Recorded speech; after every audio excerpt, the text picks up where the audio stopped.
Hello నమస్తే, welcome to the federal Andhra Pradesh. Telugu Desam party వార్షిక సదస్సు అంటే మహానాడు పండగ ముగిసింది. దాదాపుగా 40 గంటల పాటు జరిగిన ఈ ఈ 2 రోజుల మహానాడులో 20 పైగా తీర్మానాలు చేశారు. అలానే మరో 21 అనుబంధ తీర్మానాల కింద ప్రవేశపెట్టారు. భారతరత్న ఎన్టీ రామారావుకి ఇవ్వాలన్న డిమాండ్ తోటి సహా ఈ తీర్మానాలు ఉన్నాయి.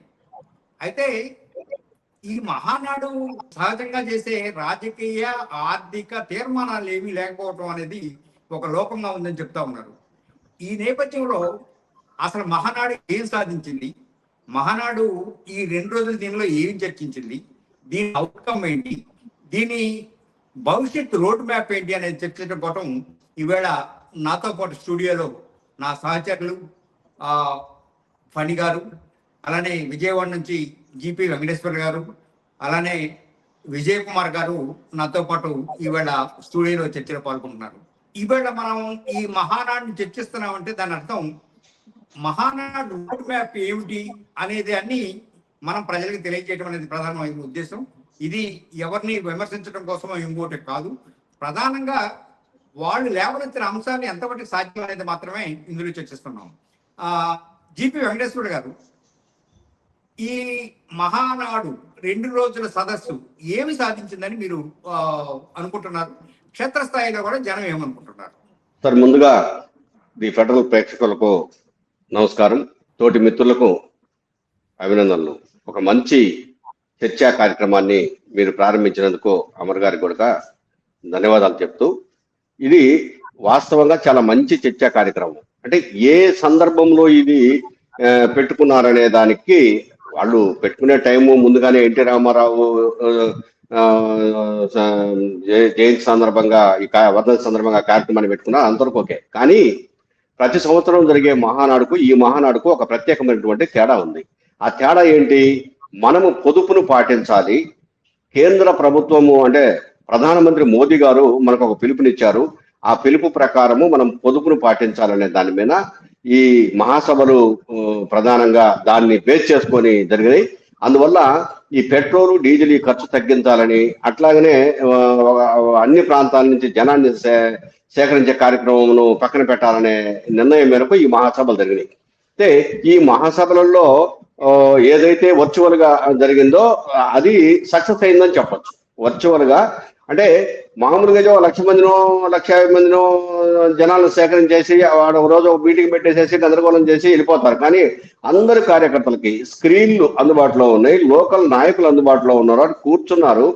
కార్యకర్తల అభిప్రాయాలు కూడాను మహాసభలో స్వీకరించారు. వీళ్ళు చెప్పేదే కాదు, వాళ్ళ దగ్గర నుంచి చెప్పిన అభిప్రాయాలను కూడా స్వీకరించారు. దీనివల్ల ఈ మహాసభలు అటు కేంద్ర ప్రభుత్వం ఇచ్చిన పిలుపును సక్సెస్ చేసినట్టే, వాళ్ళ పార్టీ నిర్మాణ వ్యవహారాలలో అట్లా కార్యకర్తలకు కావాల్సిన అంశాలను తెలుసుకోవడం కూడా సక్సెస్ అయినట్టే సార్.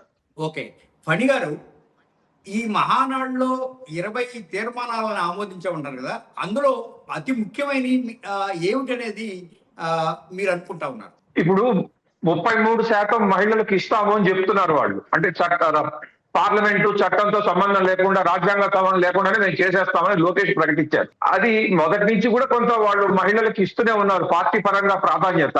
ఈసారి చట్టసభల్లో కూడా మేము అవకాశం కల్పిస్తామని చెప్పడం కొంచెం కీలకమైనది. ఎందుకంటే ఇప్పుడు అన్ని చోట్ల కూడా మహిళల ప్రాతినిధ్యం గురించే బాగా చర్చ జరుగుతోంది. ఇదొకటి. అయితే దీనికన్నా భిన్నమైనది ఏంటంటే, గత మహానాడుల కన్నా కూడా ఈసారి మహానాడు ఎందుకు భిన్నమైనది నేను అనుకుంటున్నానంటే, నాయకత్వ మార్పుకు బీజం పడిందని నేను అనుకుంటున్నాను. చంద్రబాబు నాయుడు దగ్గర నుండి లోకేష్ కి అధికార బదిలీ అనేది, ట్రాన్స్ఫర్ కి బీజం పడింది. ఇప్పటికే ప్రభుత్వ యంత్రాంగము, అధికార వ్యవస్థలు అన్ని కూడా లోకేష్ చెప్పినట్లే వింటున్నాయి అనే ప్రచారం బాగా ఉంది. వర్కింగ్ ప్రెసిడెంట్ గా ఈ మధ్యనే ప్రకటించారు కూడా. సో దాన్ని ఇప్పుడు అందరికీ పార్టీలో ఉన్నటువంటి 25 లక్షల మందికి పరిచయం చేయటము ప్రధాన టార్గెట్ గా పెట్టుకున్నారు. కానీ అది సాధ్యం కాక వర్చువల్ గా పెట్టుకున్నారు. అయినా కూడా పరిచయం అయిపోయింది, ప్రజలకు అందరికీ కూడా పరిచయం అయ్యారు ఈసారి. ఇక మిగిలింది ఆ రాజదండం లోకేష్ కి రావడమే చంద్రబాబు దగ్గర నుంచి. అది ఏదో ఒక రోజు అది కూడా వచ్చేస్తుంది అనేది నేను అనుకుంటున్నాను. అంటే ఈ టర్మ్ లోనే వచ్చేస్తుంది అది. కాబట్టి ఈ మహానాడు కొంచెం ప్రత్యేకత ఉందనేది నా భావన. ఓకే విజయ్, సహజంగా మహానాడు ఏదైనా జరిగినప్పుడు ఇప్పటి వరకు ఉన్న ఆనవాయితీ ప్రకారంగా ఒక రాజకీయ తీర్మానం ఒకటి ఉండటం అనేది ఆనవాయితీ. ఈసారి మహానాడులో అది కనపడలేదు. దీన్ని ఎలా చూడాలి? అవును సార్, మీరు చెప్పింది చాలా కీలకమైన అంశం సార్. ఇది ప్రతిసారి మహానాడులో వాళ్ళు ఎలాంటి మార్గాన్ని ఎలాంటి పందాన్ని ఎంచుకోవాలి అన్నది క్లియర్ కట్ గా తెలుగుదేశం పార్టీ శ్రేణులందరికీ తెలియజేసే కార్యక్రమం మహానాడులో జరుగుతుంది. కానీ ఈసారి మాత్రము ప్రతిపక్షం మీద ఎలా అటాక్ చేయాలి, వైసీపీని ఎలా క్షేత్రస్థాయిలో లేకుండా చేయాలి, జగన్మోహన్ రెడ్డిని ఎలా విమర్శలు చేయాలి, ఎలా ఇబ్బందులకు గురి చేయాలి అన్న అంశాలే కీలకంగా మహానాడులో చర్చలు జరిగాయి. ఆ మేరకు పెద్ద నాయకులు చంద్రబాబు నాయుడు, లోకేష్ అందరికీ క్లియర్ కట్ గా డైరెక్షన్స్ ఇచ్చారు.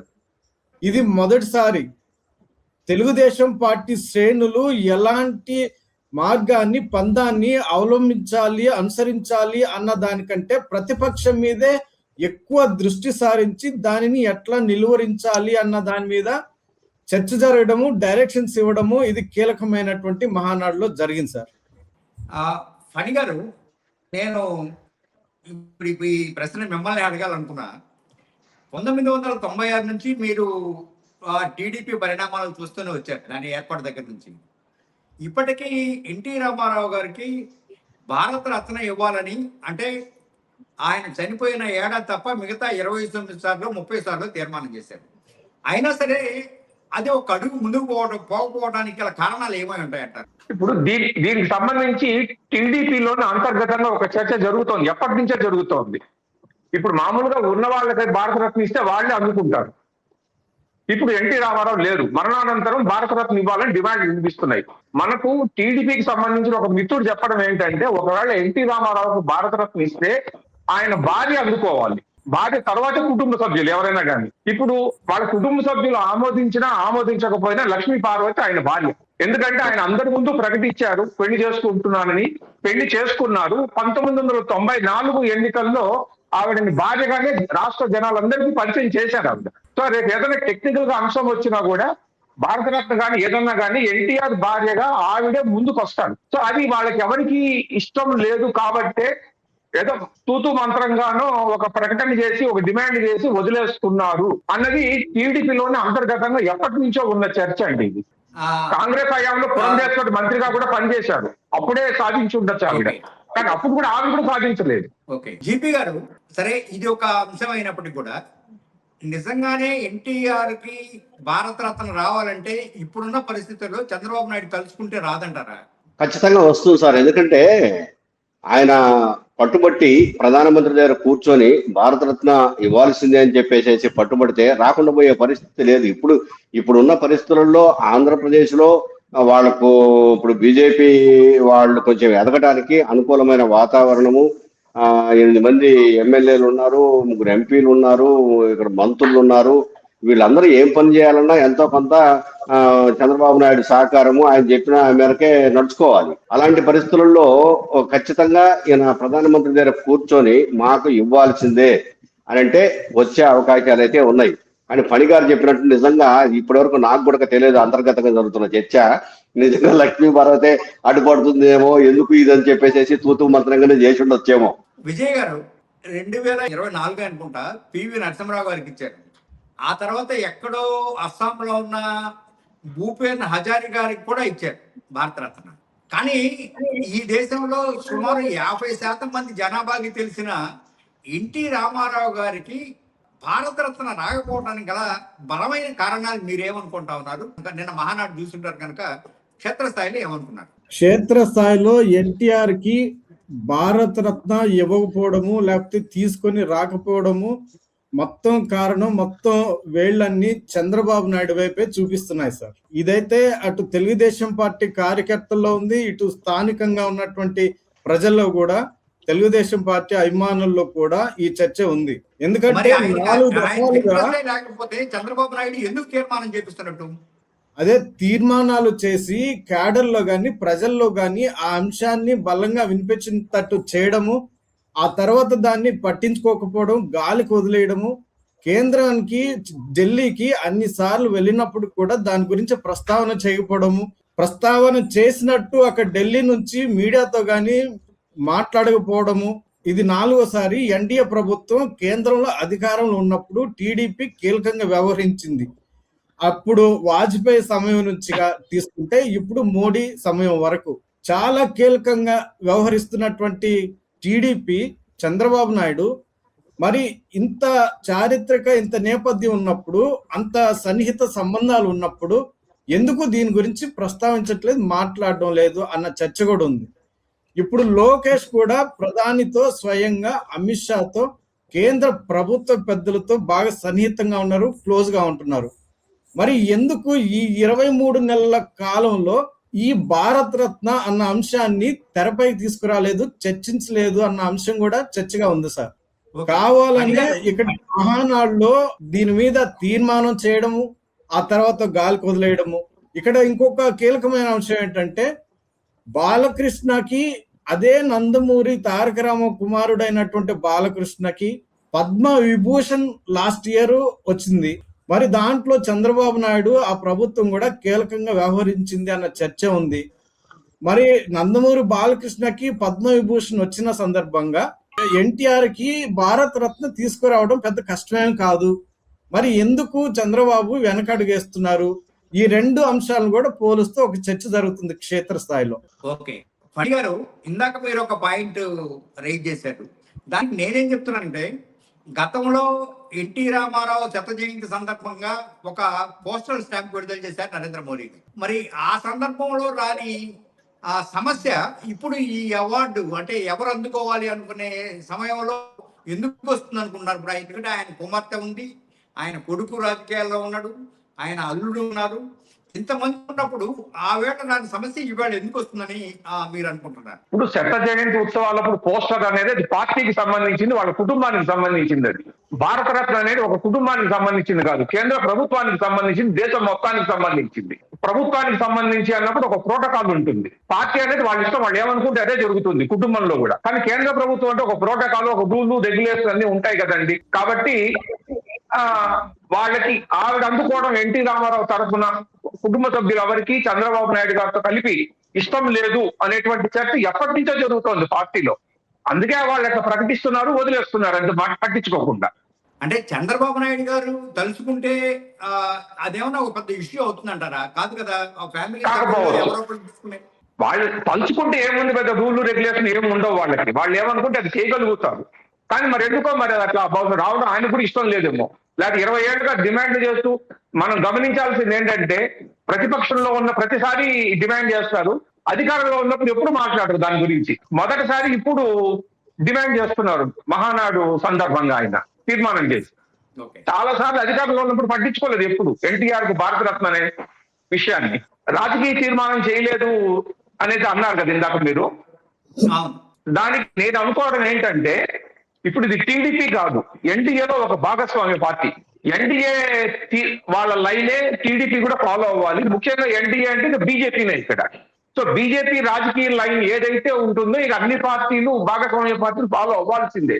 కాబట్టి ఆ పార్టీలు ఎన్డీఏ కూటమిలో ఉంటూ టీడీపీ ప్రత్యేకంగా ఒక రాజకీయ పందాను లైన్ ప్రకటిస్తే మళ్ళీ ఎన్డీఏలో మళ్ళీ సమస్య వస్తుంది, వాళ్ళకి సమాధానం చెప్పుకోవాల్సి ఉంటుంది అన్న ఉద్దేశంతో ఆ రాజకీయ తీర్మానం చేయకుండా పక్కన పెట్టేస్తుంటారని నేను అనుకుంటున్నాను. ఓకే ఓకే విజయ్, నిన్న వాళ్ళు ఇచ్చిన రోడ్ మ్యాప్ లో వైసీపీని విమర్శించడం, వైసీపీని ఏ రకంగా తాను వచ్చే ఎన్నికల్లో ఓడించాలనుకునే దానిపైనే ప్రధానంగా దృష్టి కేంద్రీకరించినట్టుగా వాళ్ళు ఒక తీర్మానంలో చెప్పారు. దాన్ని అంటే వచ్చి 2029 ఎన్నికలకి ఈ మహానాడు రోడ్ మ్యాప్ ఇచ్చిందని మనం భావించవచ్చా? ఖచ్చితంగా భావించాలి సార్. వాళ్ళు అధికారంలోకి వచ్చిన మొదటి రోజు నుంచే ప్రతిపక్షం అయినటువంటి వైసీపీని, జగన్మోహన్ రెడ్డిని ఇరకాటంలో పెట్టడానికి, సమస్యల్లో కూరుకునిపోయేటట్టు చేయడానికి ఆ పార్టీ నాయకుల్ని, శ్రేణుల్ని క్షేత్రస్థాయిలో ఇబ్బందులు పెడుతున్నటువంటి తీరు కూడా అందులో భాగంగానే మనం చూడాలి. ప్రధానంగా ఈ 2024 ఎన్నికల్లో వాళ్ళకి భారీగా మెజార్టీ స్థానాలు ఇచ్చారు కూటమికి, అంటే టీడీపీకి, జనసేనకి, బీజేపీకి కలిపి కేవలము 11 సీట్లకే వైసీపీని కుదించారు. మరి అంత గ్యాప్ ఉన్నప్పుడు అన్ని భారీ సంఖ్యలో సీట్లు కట్టబెట్టినప్పుడు తెలుగుదేశం పార్టీ కానీ కూటమి కానీ 11 సీట్లు వచ్చినటువంటి వైసీపీకి జగన్మోహన్ రెడ్డి మీద ఎందుకు అంత భయపడుతున్నారు, ఎందుకు అంత గడగడలాడిపోతున్నారు అన్న చర్చ కూడా ఒకటి ఉంది సార్. అంటే దాదాపు 39 నుంచి 40% ఓట్ బ్యాంక్ కలిగినటువంటి వైసీపీ భవిష్యత్తులో ఏ విధంగానైనా టీడీపీకి శత్రువుగా మారి టీడీపీని ప్రతిపక్షంలోకి ఓడించే అవకాశం ఉంది అన్న విషయం క్లియర్ కట్ గా దాన్ని స్టడీ చేసిన నేపథ్యంలో వైసీపీని జగన్మోహన్ రెడ్డిని ఇరుకుని పెట్టడానికే మొదటి నుంచి ప్రయత్నాలు చేస్తున్నారు. మహానాడును కూడా వేదికగా చేసుకున్నారు. మీరు అంటే మీకు బాగా గుర్తుంది, ఎన్టీఆర్ చివరి రోజుల్లో జరిగిన పరిణామాలన్నీ రాష్ట్ర ప్రజల్ని బాగానే కలవరపరిచిన అంశాలు. దట్టు అది ఒక వెన్నుపోటు అని, తర్వాత అది కాదు ఆ న్యాచురల్ డెత్ అని, ఇట్లాంటి సంబంధించిన అన్ని అంశాలు జరిగాయి. అదే ఎన్టీఆర్ ఫోటోని ఆ వేదిక మీద పెట్టి ఎవరైతే వెన్నుపోటు పొడిచారని అంటున్నారో అటువంటి వాళ్ళు నివాళులు అర్పించడాన్ని, ఆ తర్వాత తమ పార్టీకి ఆత్మగౌరవానికి లేదా తమ పార్టీకి ఎన్టీ రామారావే వెన్నుముక అనుకోవడాన్ని, దీన్ని ఎలా అంటే ఒక పొలిటికల్ మేనేజ్మెంట్ గా మనం భావించవచ్చా, లేకపోతే అసలు ఏమనుకున్నారు కింద స్థాయిలో ఏమన్నా అసలు అటువంటి చర్చ ఏమైనా జరుగుతుందా? మొదట్లో అయితే అటువంటి చర్చ జరిగింది సార్, కానీ ఇప్పుడు దాన్ని మర్చిపోయారు ప్రజలు.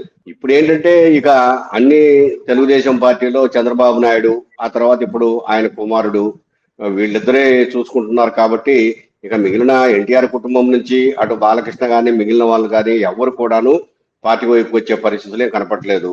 బాలకృష్ణ గారు ఎమ్మెల్యేగా ఉన్నారు కానీ ఆయన సినిమాలు చూసుకుంటున్నారు, ఆ వ్యవహారాలకే పరిమితమయ్యాడు. ఈయన ఇంకా బాలకృష్ణ గారు ఇంతకు ముందు ఆయన ఒక టీవీ షో నిర్వహించేవాడు. ఆ టీవీ షోకు చంద్రబాబు నాయుడు గారిని కూడా ఒక రోజు పిలిచి ఆ షోలో ఆయన్ను ఇంటర్వ్యూ చేశాడు. ఆ సందర్భంగా మిమ్మల్ని ఈ రాజకీయాలలో బాగా ఇబ్బంది పెట్టినా లేదా కలిసివేసినా లేదా మీరు ఆలోచింపదగిన సంఘటన ఏంటి అని చెప్పేసి ఆయన అడిగితే ఆయన చెప్పింది 1995లో జరిగిన సంఘటన.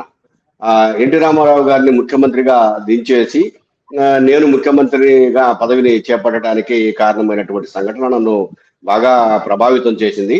అయితే అప్పుడు పరిస్థితులు అట్లా ఉన్నాయి, మీకు కూడా చెప్పాను నేను. ఎంత చెప్పినా ఎన్టీఆర్ గారు వినలేదు. అట్లాంటి పరిస్థితులలో నేను మద్దతు కూడగట్టుకొని ఇక మీ అందరికీ చెప్పిన తర్వాతనే నేను సీఎం గా ప్రమాణ స్వీకారం చేయాల్సి వచ్చింది అనేది ఆయన స్పష్టంగా చెప్పి ప్రజలను, అంటే నా తప్పేమీ లేదు, ఎన్టీఆర్ గారు చేసిన తప్పు వల్లనే నేను సీఎం కావాల్సి వచ్చింది, దానికి కుటుంబ సభ్యులు అందరి మద్దతు నాకు ఉంది అని ఆ షో ద్వారా కూడా వినిపించాడు చంద్రబాబు నాయుడు గారు. అంటే అప్పట్లో స్టార్టింగ్ లో అయితే గందరగోళం జరిగింది. అక్కడ మీరు అన్నట్టు వైస్రాయ్ హోటల్ దగ్గర లేకపోతే అక్కడ జరిగిన సంఘటనలో అక్కడి నుంచి మన పాలెటి రామారావు గారు చీరాల ఎమ్మెల్యేగా ఉన్నాడు అప్పుడు, ఆయన అక్కడి నుంచి వచ్చేటప్పుడు ఆ జనమంతా ఆయన చొక్కా చించేస్తే ఆ చొక్కా చినిగింది కూడా అట్లనే ఉంచుకొని నాగార్జున సాగర్ మీదుగా ఎర్రగొండపాలెము మార్కాపురం మీదుగా తిరిగి ఒంగోలు చీరాలకు వచ్చేశాడు. ఆ మధ్యలో ఆయన మొత్తం చాలా చోట్ల ప్రెస్ మీట్లు పెడుతూ ఇది దుర్మార్గము, ఎన్టీఆర్ ను అన్యాయం చేశారు, కావాలని చెప్పేసి నిర్బంధించారు, తోసేశారు, నెట్టేశారు, చెప్పులేశారు, ఇదంతా చెప్పుకొచ్చారు. ఇప్పుడు జనం అది అంతా మర్చిపోయారు. ఇప్పుడు తెలుగుదేశం పార్టీ అంటే నారా చంద్రబాబు నాయుడు గారే అనుకుంటున్నారు సార్.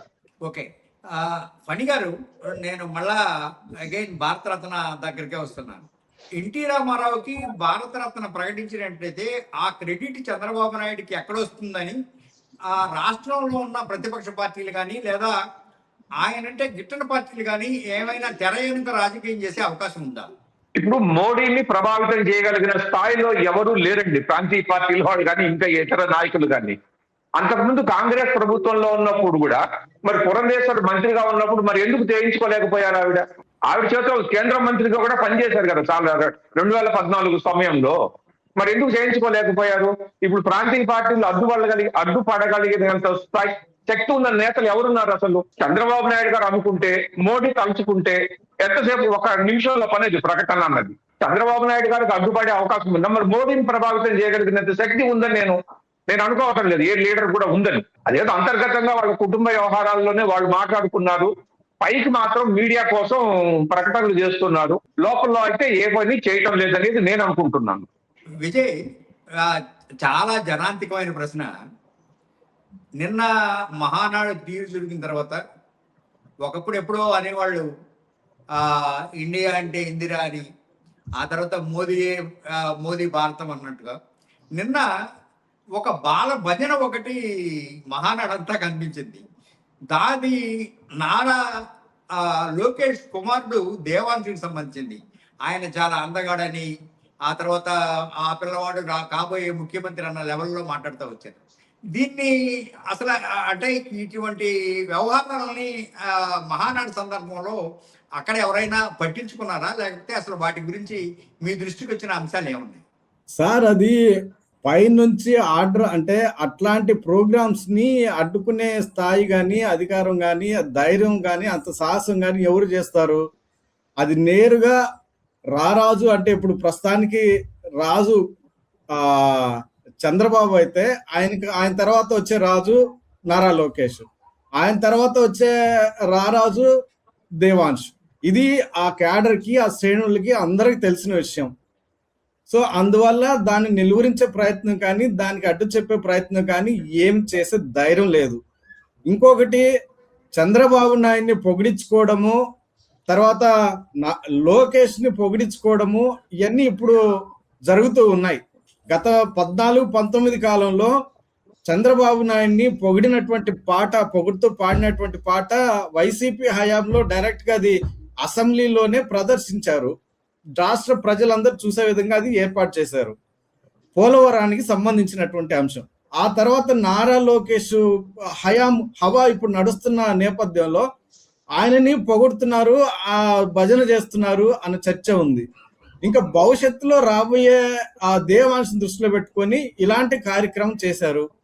ఇది సహజంగా చంద్రబాబు నాయుడు నుంచి దేవాంశం వరకు ఇట్లా నడుస్తూ వస్తుంది. దీనిని నిలువరించే ప్రయత్నం కానీ, ఆపే ప్రయత్నం కానీ, ధైర్యం కానీ ఆ క్యాడర్ లో ఎవరు చేయలేరు కూడా. ఓకే, ఫణి గారు మీరేమంటారు దాని మీద? ఇట్లాంటి ఈ తరహా ప్రాంతీయ పార్టీలలో ఉండే ఈ సహజ స్తోత్రాలు ఉంటాయి కదా, వాటిని ఎట్లా అర్థం చేసుకోవాలంటారు? ప్రాంతీయ పార్టీలు అంటేనే అది ప్రైవేట్ ఆస్తులు, వాళ్ళ అధినేతలవి. టీడీపీ అసలు ఎన్టీఆర్ పెట్టిందే కాంగ్రెస్ పార్టీకి వ్యతిరేకంగా, వారసత్వ రాజకీయాలకు వ్యతిరేకంగా. సరే, ఇప్పుడు ఎన్టీఆర్ కి వారసుడుగా చంద్రబాబు నాయుడు మనం చెప్పుకుంటున్నాం, ఆయన సంతానం అయితే కాదు, అది ఆయన చెప్పుకున్న లాజిక్. ఆయన సీఎం అయిన కొత్తల్లో, మరి ఆయన తర్వాత ఆయన కొడుకు తర్వాత మళ్ళీ ఇప్పుడు మనవడు వస్తున్నాడు. మరి ఇది వారసత్వ రాజకీయాలు అవునా కాదా అని చంద్రబాబు నాయుడు గారే చెప్పాలి. ఏ అంశం అయినా సరే ఆయనకి ఇష్టపడితే ఒక రకంగా ప్రొజెక్ట్ చేస్తాడు, ఇష్టం లేకపోతే మరో రకంగా ప్రొజెక్ట్ చేస్తాడు. ఆయనకి మొదటి నుంచి ఉన్న అలవాటే కదా, మీకు ఇంకా బాగా తెలుస్తుంటుంది మాకన్నా. రైట్. ఈవేళ చర్చలో ప్రధానంగా ఎన్టీఆర్ కి భారతరత్న ఇవ్వకపోవడానికి గల కారణాలు, లేదా వస్తే ఎవరు తీసుకోవాలన్న అంశాలతో పాటు చాలా కూలంకషంగా చాలా అంశాలని మహానాడుకు సంబంధించి మీరు వివరించారు. మీ అందరికీ ధన్యవాదాలు. అలానే ఒక మహానాడు సహజంగా మహాసభ జరిగినప్పుడు రాజకీయ పార్టీలు రాజకీయ ఆర్థిక తీర్మానాలు చేస్తుంటాయి. అయితే ఈవేళ ఉన్న తీర్మానం కూటమిలో ఉన్న అన్ని పార్టీలకి, ఫణి గారు చెప్పినట్టు అన్ని పార్టీలకి సఖ్యత ప్రధానం. ఈ కూటమిలో ఉన్న పార్టీల మధ్య సఖ్యత అనే తీర్మానాన్ని మాత్రమే ఆమోదించి మిగతా వాటన్నిటిని పక్కన పెట్టారు. మిగతా అన్ని పెద్దగా తీసుకోవాల్సిన అవసరం లేకపోయినా ఈ మహానాడు ఇచ్చినది 2029 ఎన్నికలకు రోడ్డు మ్యాప్ అనేది ఒకటి చాలా స్పష్టమైంది. ఈ అంశాలని విశదీకరించడానికి మీరు అందరూ స్టూడియో వచ్చినందుకు, అలానే ఈ 4 అంశాలని ప్రజలకు కూడా మీరు వివరించినందుకు మీ అందరికీ ఒకసారి ధన్యవాదాలు చెప్తూ, రేపు మరో ముఖ్యమైన అంశంతో మళ్ళా చర్చలో కలుద్దాం. ధన్యవాదాలు మీ అందరికీ.